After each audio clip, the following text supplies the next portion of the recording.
Welcome back to The Line. The race for mayor in the city of Albuquerque is heating up with 9 out of 16 candidates qualifying. Now, in order to qualify, candidates had to gather 3,000 signatures from registered city voters. Some of those were tossed, but some people made it. This will be one of the largest pools of candidates Albuquerque has seen, all vying for the top job in the largest city here in New Mexico. And Marcia, the vote will take place October 3rd, of course. Out of the 9 that you saw, does anybody jump out at you as an early front runner here? I know we get blamed in the media of just doing the horse race, but a horse race it is nonetheless.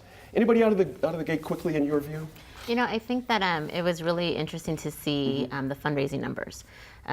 We know that Auditor Tim Keller is the only one that was able to qualify for public financing, and we all applaud that.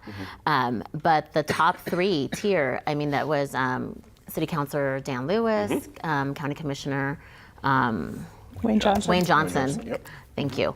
And hard to remember those Republicans, isn't it, Marcia? And former County Commissioner Dina Chuleta. Yep. I think she's going to be the surprise in this race. How so? Well, because she hasn't been playing politics here in New Mexico for years, right. And at the same time, when she was a sitting county commissioner, she got a lot done. You know, she brought us the Metropolitan Assessment and Treatment Center, which is directly still helping people. She helped bring in Tempur-Pedic, that created hundreds of jobs.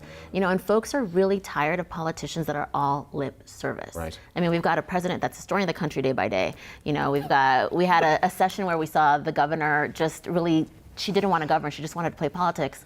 So families are really desperate for somebody who's going to get something done, and I think Dina's going to be the one. There you go. What do you think, Dan? Anybody jump out at you? I mean, this is a good-looking list of people. Brian Colon, former Democratic Party state chair. Don't point at me. Right, sorry. Previously mentioned Wayne Johnson.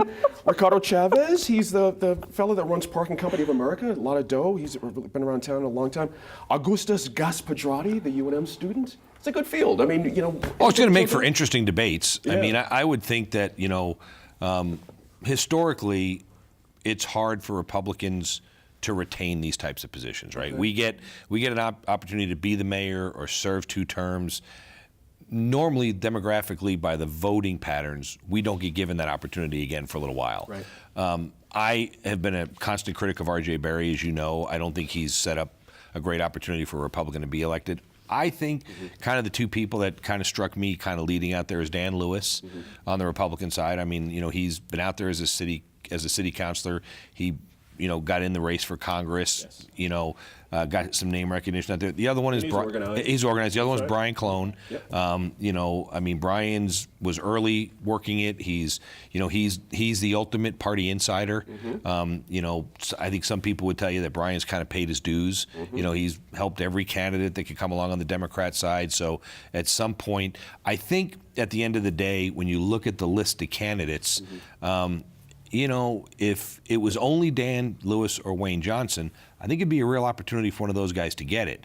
But I still think the numbers favor electing a Republican, potentially, because you're really going to split, you know, the Democrats. I mean, for the 9 people running, I think maybe 2 or 3 are Republicans. Right. The rest are going to lean pretty heavily towards Democrats or the left. Yeah, Susan, I forgot to mention Susan Wheeler Deichel, of course. She's been here at this table in years past from Urban ABQ. Mary, does anybody jump out as a potential 50% threshold grabber? I think Brian Colon does. Okay. And just, you know, for some of the same reasons that Dan mentioned, just because he is really a party insider. But it's interesting that there's so many Democrats that are going up against the Republicans. I think you're probably going to have a runoff because of that, unless some people just drop out. Sure. You know, so I see him. I also see Tim Keller as our state auditor. He's been doing some good stuff. I think he's really been out there and has been touting things that he's done, et cetera. So Auditor, you can list of accomplishments. You know, there's lots of things you can roll back on. Exactly right. Laura, interestingly, does anybody jump out as strongly one way or the other? Meaning, do conservatives have a horse? Do lefty folks here have an automatic horse? You know what I mean? Is there something here that says something about the city that says we either go this way or we go this way? Or is it a big gray middle more in your view? Well, I think Tim Keller definitely has a lot of the progressives on his camp. I think Dina, has a lot of woman support. A lot of people would love to see a woman executive here in Albuquerque. I've heard that She has a from lot of broad support from a lot of places. So the two of them, the one thing that they have that's important to note is that they're kind of splitting the vote. I think a lot of people I talk to that are probably more liberal and progressive, they like one or the other. I see. So what then ends up happening, though, is that if you end up that nobody gets the 50% vote, then in a runoff, if it's one of the two of them, they have a pretty reasonably good chance of winning. It's interesting to me that that both Mary and Dan mentioned that Brian Colon, is a party insider. I think, back when I worked with him in 2007, 2008, he was a party insider. The party has changed dramatically in the last election. Good point. These last state central committee meetings that came on are all Bernie Sanders people. These are people that Bernie Sanders really engaged, really got very excited. And so there's been a broad sweep of Bernie people. Yeah. And a lot of folks who had been involved in the past just a few years ago are no longer holding those seats. Good point. So I'm not sure he's the party insider that he was a few years ago. He also has some support from very specific business interests.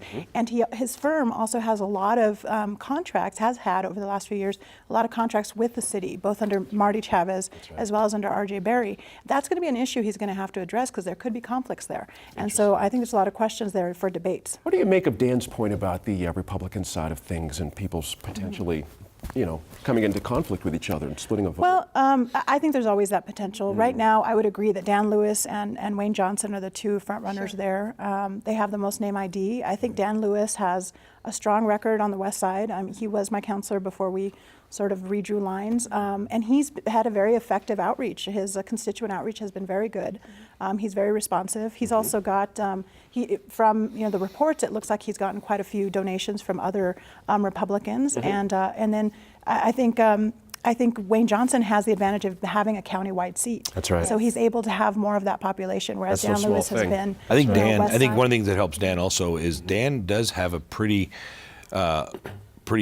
succinct career of opposing the things that R.J. Berry has done that people didn't like. He was not in favor of bringing in DOJ. There's things out there that R.J. has done as the mayor, Mayor Berry has done that Republicans and I think a lot of people in the community don't like. And if you look back, Dan Lewis was one of the early guys, and part of that was because he got the states to do it because he was a Republican, right? I think the D's in the city council disagree with the mayor also, but when you got a guy like Dan Lewis that says, I disagree, give him the opportunity to go do it. So I think there's going to be a lot of opportunity for, issues to be brought up that the current mayor hasn't handled well, that Dan Lewis is going to be able to step to the front and say, I was no on that. Where were all of you guys? That's a good point. That's a solid point. These things mean something come election time. Right. Marcia, I guess I'm most curious about, out of this list of 9, who was that personality that says, we're going that way, folks? Here's the answer. Everything we've done up to this point, we're not doing it anymore. We're taking a whole new tack. The city's going to fly. We're going to get what's due ours. We have a lot of. Probably you the know kid what I'm from saying. probably the kid from UNM. Everybody Right, else, exactly. Gus everybody else McCarty, has got right. some view of politics. This Right. guy's going to come in and say, "Look, I'm shaking it up." Seriously, that's right. That's a good point. But you know what I mean? We need some leadership up in here. Do you know what I mean? Who's going to take us to the promised land, as they used to say? I think from my first comment, it's very safe to say that I'm a big supporter of Dina. Fair enough. And I do think that she has a type of experience that we need. When she was at the Obama administration, she oversaw 17,000 federal employees. We don't have anybody of the list of 9 that understand how to truly run a large department like the city of Albuquerque. Can I challenge you there a little bit? It sounds like she's a very competent bureaucrat. Do we need another competent bureaucrat that knows how to run 17,000 people? Do we need somebody with a vision to go down the road? Well, she does have vision, and at the same time, though, with just having vision and not having any type of experience to get the job done, we don't need that either. We're seeing that at the federal level, right? Someone who has no experience in government at all. And I think if you look at the people that are in there, the people who are, at least the 4 that I mentioned, that I think have a good chance and would make, a good candidate on either side of the aisle. Dina, of course, Tim, Dan Lewis, Wayne Johnson, all have had experience at the local government level. You know, some of the other people in there have been political people, but they've not held any office. They have no record.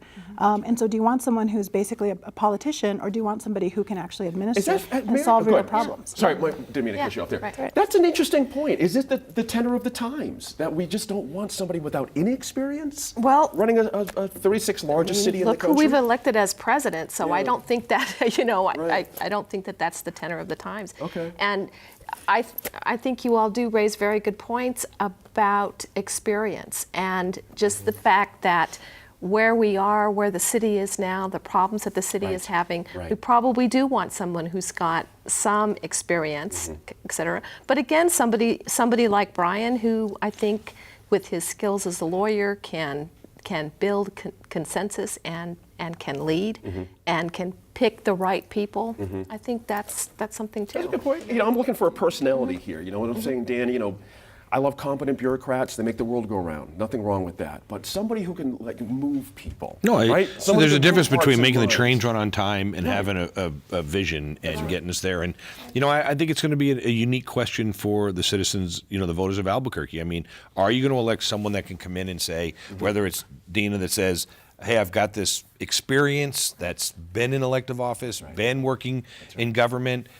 Is that what the people want? Or are the people going to get that guy like we've seen, you know, with the election of the president? You know, there was no way anybody thought when they announced that Donald Trump would be elected president. None. But the guy mastered Twitter, mastered social networks, got out there, said what people wanted to hear, and the guy got elected president of the United States. Is that going to happen in Albuquerque? Is there going to be look at the mess that is there we're going to in be now. somebody that Exactly. stand up? Well, I mean, you guys Hail Mary, full of grace. You guys, anyway. So you know, it's going to be interesting to see if the citizens of Albuquerque are going to go with the person that makes the trains run on time, or are they going to go with someone that has a bold Well, I think for vision? me, it's you got to go with substance and not smoke and mirrors. Okay. Right. And so I do think that Dina has that substance. I like her quite a bit. I think there's other people that could do it, but there's definitely a candidate or two in there that are smoke and mirrors. Quick around the table, real quick. Mary, we had 3 in 09 and 13 in a runoff. We going to have 3 this time? I think so. 3? What do you think? Or 2? I think there may be probably 3, maybe even 4. I think it's early. Interesting. Daniel, what do you think? 3 or 4? I think it could be 4. Okay. Huh. Marcia, what do you say? 3 or 4. 3 or 4. Interesting there. I agree. That's all the time we have for that one. When we come back to the line, we'll tackle updates in the world of local athletics.